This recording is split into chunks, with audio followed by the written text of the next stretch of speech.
Welcome to सरकारी result एवं official YouTube channel. दोस्तों आज दिनांक 21 अप्रैल 2020 और 21 अप्रैल से करंट अफेयर्स के जितने भी इंपॉर्टेंट क्वेश्चन बन सकते हैं सारे हम इस वीडियो में चर्चा करेंगे और सभी प्रश्नों के इंपॉर्टेंट फैक्ट के बारे में मैं आपको बताऊंगा, तो वीडियो को पूरा ध्यान से देखिएगा। और लास्ट में मैं आपसे एक क्वेश्चन पूछूंगा, उसका आंसर आपको कमेंट बॉक्स में बताना है। तो चलिए शुरू करते हैं आज के करंट अफेयर्स पहले क्वेश्चन के साथ। दोस्तों ये है पहला क्वेश्चन, हाल ही में संयुक्त राष्ट्र चीनी भाषा दिवस कब मनाया गया? ऑप्शन बी 20 अप्रैल इसका करेक्ट आंसर होगा। 20 अप्रैल को संयुक्त राष्ट्र चीनी दिवस मनाया गया। दोस्तों बात करते हैं ये क्यों मनाया जाता है। जो ये चाइना में मनाया जाता है, चीनी भाषा के साहित्य इतिहास के बारे में पूरी दुनिया में जागरूकता पैदा करने के लिए। और चीनी भाषा के जो अक्षर हैं इनको डिजाइन किया था चीनी एक व्यक्ति था कंगी, जिसका नाम कंगी था। और इन्होंने 5000 वर्ष पहले चाइना की भाषा के अक्षरों का डिजाइन किया था। तो इनकी श्रद्धांजलि के लिए 20 अप्रैल को प्रतिवर्ष संयुक्त राष्ट्र चीनी दिवस मनाया जाता है। अब दोस्तों इसके साथ साथ एक और याद रखना है आपको कि 19 अप्रैल को अभी वर्ल्ड लीवर डे मनाया गया था। ये भी इंपॉर्टेंट है, इसके साथ साथ ये भी याद रखिएगा। नेक्स्ट बात करते हैं क्वेश्चन नंबर 2, हाल ही में अलग तरह का कोरोना वायरस किस जानवर में पाया गया? तो दोस्तों इसका जो करेक्ट आंसर होगा ऑप्शन सी, चमगादड़ में ये वायरस पाया गया अलग तरह का।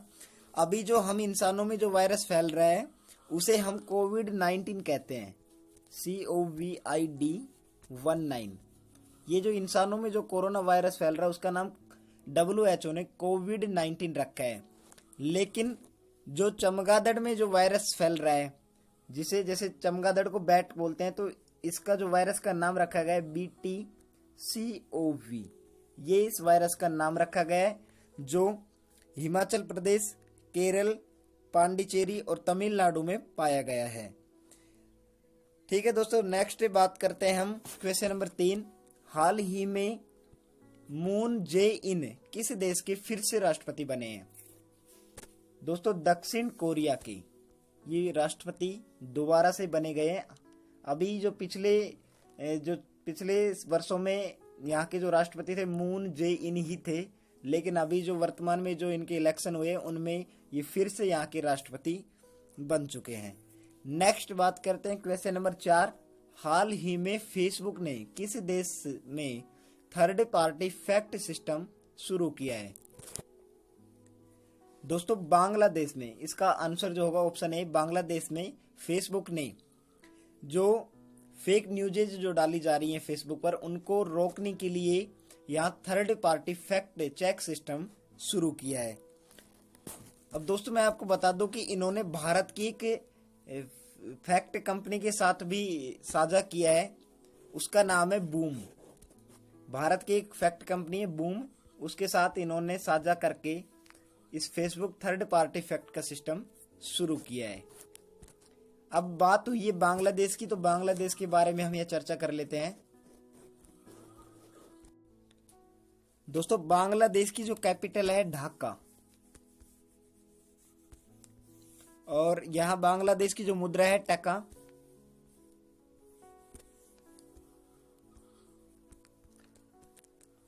और यहाँ की जो प्रेजेंट पीएम है, यहाँ के प्रेजेंट पीएम जो है बांग्लादेश के, ये वर्तमान में शेख हसीना जी हैं। और यहाँ के वर्तमान प्रेसिडेंट जो है अब्दुल्ला हामिद। और इंडिया और बांग्लादेश का जो सबसे फेमस जॉइंट मिलिट्री एक्सरसाइज जो अभी हुआ था 2020 में, वो कौन सा है? तो वो संप्रति अभ्यास जो अभी मेघालय में हुआ था। तो ये भारत और बांग्लादेश का सबसे फेमस जॉइंट मिलिट्री एक्सरसाइज है। नेक्स्ट बात करते हैं दोस्तों क्वेश्चन नंबर 5, हाल ही में जीन डिच का निधन हुआ, वे कौन थे? तो अभी ये जो जीन डिच नामक व्यक्ति है ये फिल्म निर्माता है, जो एनिमेटेड फिल्म की निर्माता है। इनके द्वारा एनिमेशन की फिल्म बनाई जाती है। तो इनका अभी निधन हो चुका है और इनका नाम जो चर्चा में आया है इसलिए आया क्योंकि इनको 1960 यानी 1960 में इनको फिल्म अवार्ड ऑस्कर दिया गया था, इसलिए ये चर्चा में रहे। नेक्स्ट बात करते हैं क्वेश्चन नंबर 6, हाल ही में सार्वजनिक स्थलों पर थूकने को आपदा प्रबंधन का कानून किस धारा के तहत दंडनीय अपराध बनाया गया है? अभी पहले दोस्तों इतना थूकने पर कोई आपदा प्रबंध नहीं था, लेकिन अब सार्वजनिक स्थलों पर थूकने की जो प्रक्रिया है उसको आपदा प्रबंधन में जोड़ दिया गया है और उसके तहत दंडनीय अपराध बनाया गया है। तो वो धारा 51B के तहत है। यहाँ पर 51B में 1 साल की सजा भी दी जा सकती है सार्वजनिक स्थलों पर थूकने पर। दोस्तों सार्वजनिक स्थलों पर थूकने के लिए अभी यूपी सरकार ने पान गुटखा पर प्रतिबंधित किया था और हिमाचल प्रदेश सरकार ने चिंगम को भी बैन कर दिया था, क्योंकि इन साधनों का यूज करके लोग सार्वजनिक स्थलों पर थूकते हैं, जिससे कोविड-19 का खतरा फैलता है। अभी जो वर्तमान में कोरोना महामारी चल रही है, इसे रोकने के लिए भारत सरकार ने धारा 51B के तहत दंडनीय अपराध और आपदा प्रबंधन में शामिल कर लिया है। नेक्स्ट बात करते हैं क्वेश्चन नंबर 7। हाल ही में जारी फिच रेटिंग ने भारत की जीडीपी कितने प्रतिशत रहने का अनुमान लगाया है?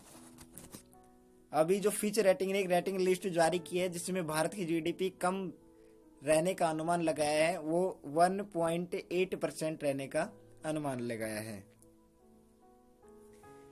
नेक्स्ट अभी बात करें दोस्तों क्वेश्चन नंबर 8। हाल ही में जियोटेक कम्युनिटी किचन वाला पहला राज्य कौन बना है? तो इसका जो करेक्ट आंसर होगा उत्तर प्रदेश अभी जियोटेक कम्युनिटी किचन वाला पहला राज्य बना है, क्योंकि यूपी सरकार ने इसी के लिए गूगल के साथ समझौता किया है और इनकी कैपेसिटी जो होगी एक दिन में 12 लाख फूड पैकेट बनाए जाएंगे। अभी जो कोविड-19 के मामले को देखते हुए यहाँ पर जो ऐसे लोग हैं जो अपना खाना स्वयं बनाने में असमर्थ है या खाना खाने में असमर्थ है, उनके लिए यहाँ पर एक दिन में 12 लाख फूड पैकेट तैयार करने के लिए अभी उत्तर प्रदेश सरकार ने गूगल के साथ भी समझौता किया है। अब बात आई उत्तर प्रदेश की, तो उत्तर प्रदेश से कुछ इंपॉर्टेंट फैक्ट्स जो मैं आपको बता दूं। यहाँ पर उत्तर प्रदेश की जो राजधानी है लखनऊ, यहाँ की जो सीएम है प्रेजेंट टाइम पे योगी आदित्यनाथ, और यहाँ का जो राजकीय पशु है वो बारहसिंगा, राजकीय पक्षी की यदि बात करें तो सारस, और राजकीय पुष्प की बात करें तो प्लास्क, और यहाँ का जो राजकीय वृक्ष है वो अशोक का वृक्ष है। और यहाँ पर जो सबसे इम्पोर्टेंट नेशनल पार्क है वो दूधवा नेशनल पार्क है। नेक्स्ट बात करते हैं क्वेश्चन नंबर 9। हाल ही में किसने कोविड-19 रोगियों के लिए एक एयर इवैक्यूएशन पॉड तैयार किया है? दोस्तों भारतीय नौसेना इंडियन नेवी ने अभी कोविड-19 के जितने भी पेशेंट्स हैं उनके लिए एयर इवैक्यूएशन का पॉड तैयार किया है। और इससे पहले डीआरडीओ ने भी एक बैग तैयार किया था जिसका नाम कैजुअल्टी इवैक्यूएशन बैग रखा गया था, जो डीआरडीओ ने अभी कुछ समय पहले कोविड-19 के रोगियों के लिए तैयार किया था। और अब बात करते हैं इवैक्यूएशन पॉड क्या होता है। दोस्तों जो कोरोना या कोविड-19 के जितने भी रोगी हैं उनको एक जगह से दूसरी जगह ले जाने व लाने के लिए एक पॉड तैयार किया जाता है जिसे इवैक्यूएशन पॉड कहा गया। नेक्स्ट बात करते हैं क्वेश्चन नंबर 10। हाल ही में गूगल द्वारा लॉन्च किए गए ब्रेल कीबोर्ड का नाम क्या है? दोस्तों ये भी क्वेश्चन इंपॉर्टेंट है। अभी कुछ समय पहले गूगल ने एक नोटिस दिया था कि वो ब्रेल कीबोर्ड लॉन्च करेगी और उन्होंने ये तैयार कर दिया है। तो अब इसका जो नाम रखा गया है वो टॉक बैक रखा गया है, टॉक बैक इसका नाम रखा गया है। अब बात करें ये कीबोर्ड क्या है, ब्रेल कीबोर्ड क्या काम आता है, तो गूगल ने उन लोगों के लिए ये कीबोर्ड तैयार किया है जो दृष्टिहीन है, जो देख नहीं पाते हैं, उनके लिए ये कीबोर्ड तैयार किया गया है जिसका नाम टॉक बैक रखा गया है। और बात करें ब्रेल डे कब मनाया जाता है, तो ब्रेल डे हर साल 4 जनवरी को मनाया जाता है। 4 जनवरी को, ये भी याद रखिएगा, 4 जनवरी को प्रतिवर्ष ब्रेल डे मनाया जाता है। नेक्स्ट बात करते हैं क्वेश्चन नंबर 11। हाल ही में किस पेमेंट बैंक ने मास्टर कार्ड के साथ समझौता किया है?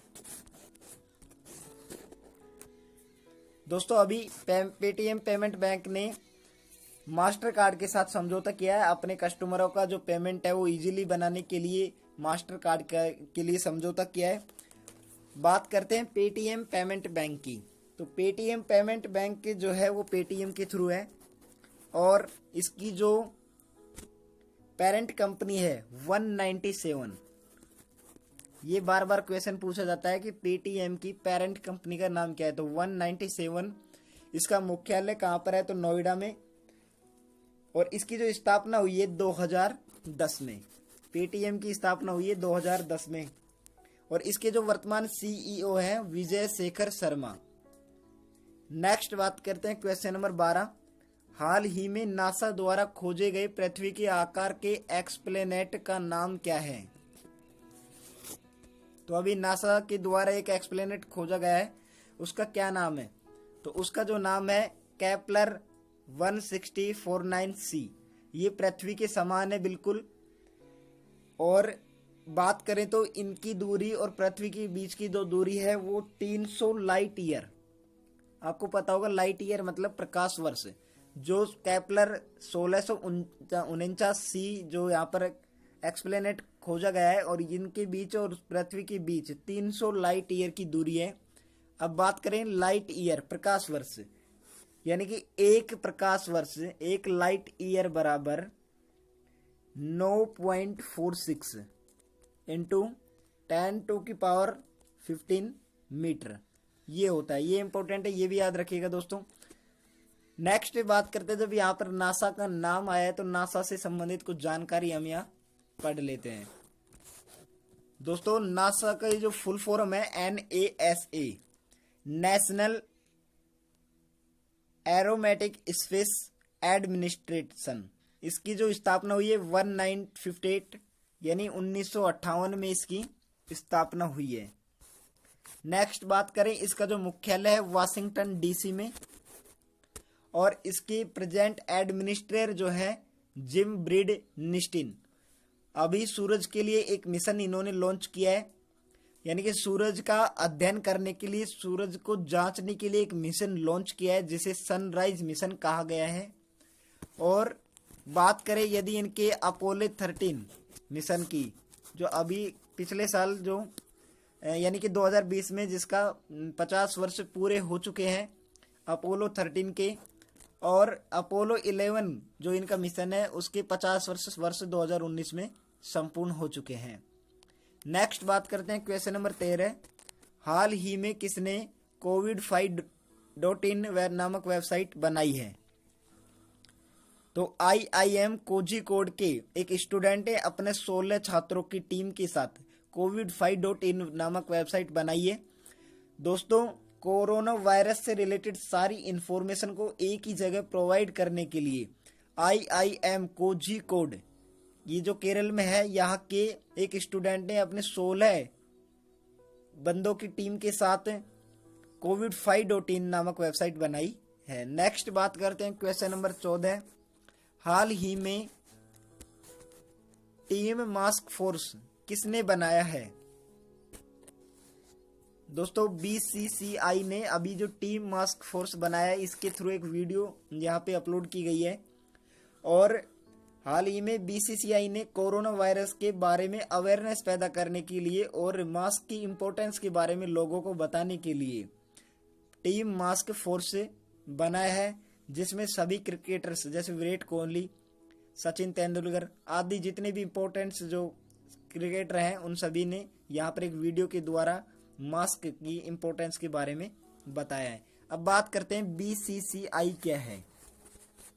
तो दोस्तों ये है board of control for cricket in India. इसकी स्थापना 1929 में हुई है, और इसका जो मुख्यालय मुंबई में है, और यहाँ की जो प्रेजेंट प्रेसिडेंट है सौरभ गांगुली जी, और यहाँ के प्रेजेंट सेक्रेटरी जैक साहा। बात करते हैं नेक्स्ट क्वेश्चन 15। हाल ही में कोरोना वायरस के खिलाफ एकजुटता दिखने की वजह से स्विट्जरलैंड ने किस पर्वत पर भारतीय ध्वज दिखाया है। दोस्तों जो भी देश कोरोना महामारी से एक अच्छी तरह संघर्ष कर रहे हैं उनकी यहाँ पर एक तस्वीर पर्वत पर दिखाई गई है। वो स्विट्जरलैंड का एक पर्वत है मैटरहॉर्न। यहाँ पर भारत की भी तस्वीर दिखाई गई है और यहाँ पर अन्य देशों की भी तस्वीर दिखाई गई है। अब बात करते हैं मैटरहॉर्न जो पर्वत है, इसकी जो ऊंचाई है 4478 मीटर। ये भी आपको याद रखनी है, जो स्विट्जरलैंड में है। और ये इम्पोर्टेंट क्वेश्चन है। अब आगे जो भी एग्जाम जो होने वाले हैं लॉकडाउन के बाद, उनमें ये क्वेश्चन जरूर पूछा जाएगा। और स्विट्जरलैंड में भारत के जो अम्बेसडर हैं उनका नाम है CB जॉर्ज। जो अम्बेसडर यहाँ पर, जो भारत के अम्बेसडर यहाँ स्विट्जरलैंड में हैं, उनका नाम है जॉर्ज CB। तो ये आपको याद रखना है। नेक्स्ट बात करते हैं कल की क्वेश्चन की। कल मैंने आपको एक क्वेश्चन दिया था जिसका आंसर आपने कमेंट में करना था। हाल ही में किसने किसान रथ मोबाइल ऐप लॉन्च किया है? तो नरेंद्र सिंह तोमर जो भारत की कृषि मंत्री है, इन्होंने किसान रथ मोबाइल ऐप लॉन्च किया है किसानों की सहायता के लिए। जो किसान अपना अनाज खाद्यान्न मंडी तक ले जाने में असमर्थ है, उनके लिए वाहन या साधन की उपलब्ध कराना इस ऐप का मुख्य काम है। ये नरेंद्र सिंह तोमर जो भारत के कृषि मंत्री, इन्होंने किसानों के लिए किसान रथ मोबाइल ऐप लॉन्च किया है। अब नेक्स्ट बात करते हैं क्वेश्चन फॉर यू, जिसका आंसर आपको देना है कमेंट बॉक्स में, और इसका आंसर मैं आपको कल की वीडियो में बताऊंगा। तो हाल ही में जारी ITTF वर्ल्ड रैंकिंग 2020 में कौन शीर्ष पर रहा? इसका आंसर आपको बताना है। यदि आपने अभी तक हमारे YouTube चैनल को सब्सक्राइब नहीं किया है तो प्लीज इसे सब्सक्राइब कर लें, साइड में आने वाले बेल आइकन को भी प्रेस कर लें। नेक्स्ट दोस्तों हम चलते हैं एक ब्लॉगर पर। हमारी एक ऑफिशियल वेबसाइट है, यहाँ पर संपूर्ण टेस्ट दिए गए हैं जो बिल्कुल मिनिमम प्राइस में है। आप यहाँ टेस्ट दे सकते हैं। अभी यहाँ पर कुछ टेस्ट लाइव है, जैसे यहाँ पर डेमो टेस्ट जो बिल्कुल फ्री है। ये आप फ्री में देकर एक बार हमारे क्वेश्चनों की जांच लें कि यहाँ पर किस प्रकार के क्वेश्चन डाले जा रहे हैं। यहाँ पर वेरी इंपॉर्टेंट क्वेश्चन ही डाले जाते हैं, जिनकी लगभग 99% ये 100% संभावना होती है पेपर में आने की। वही क्वेश्चन यहाँ पर डाले जाते हैं। और डेमो टेस्ट आपके लिए बिल्कुल फ्री है, ये आप यहाँ से देखें। इसके बाद जो लाइव टेस्ट है, राजस्थान GK फर्स्ट टेस्ट और राजस्थान GK सेकंड टेस्ट। इसके बाद NTPC RRB जो रेलवे जो एग्जाम कराने जा रही है, अभी आगे कराएगी, उसका जो फर्स्ट पेपर का है, जो 100 क्वेश्चन है, जिसमें 90 मिनट है, लेटेस्ट पैटर्न के आधार पर यहाँ पर दिया गया है। और यहाँ पे आपको सबसे पहले पासवर्ड जनरेट करना होगा, उसके बाद आप कैंडिडेट लॉगिन पेज पर जाएंगे। नेक्स्ट जो RRB NTPC फर्स्ट स्टेज का एक यहाँ पर हिंदी लैंग्वेज में और मॉक टेस्ट है। और इसके बाद जो लाइव नहीं है, अभी ये फिलहाल लाइव नहीं है। इनके बाद जो लाइव है SSC के सभी एग्जाम, जैसे SSC MTS के हिंदी 5 मॉक टेस्ट यहाँ पर शामिल है। इसके बाद स्टेनोग्राफर की भी 2 सेट मॉक टेस्ट यहाँ पर उपलब्ध है। और इसके बाद नेक्स्ट SSC GD कांस्टेबल के भी यहाँ पर 13 सेट मॉक टेस्ट दिए गए हैं। SSC CHSL के 21 सेट यहाँ पर मॉक टेस्ट दिए गए हैं। और इनके बाद SSC CGL की इंग्लिश भाषा में 2 मॉक टेस्ट दिए गए हैं, जिनका प्राइस केवल और केवल 15 रुपए रखे गए हैं। चाहे उसमें 21 मॉक टेस्ट हो या फिर 2 हो, चाहे 1 हो या फिर 50 हो, सभी के लिए फिक्स्ड प्राइस है 15 रुपए, ओनली मिनिमम प्राइस। आप यदि FresherLive.com या और भी कोई भी मॉक टेस्ट पोर्टल पर जाएंगे तो वहां पर लगभग आपको 99 रुपए से कोई भी कम में मॉक टेस्ट नहीं मिलेगा। लेकिन यहाँ पर विद्यार्थियों को बिल्कुल मिनिमम प्राइस में मॉक टेस्ट उपलब्ध कराया जा रहा है। तो दोस्तों यदि चैनल सब्सक्राइब नहीं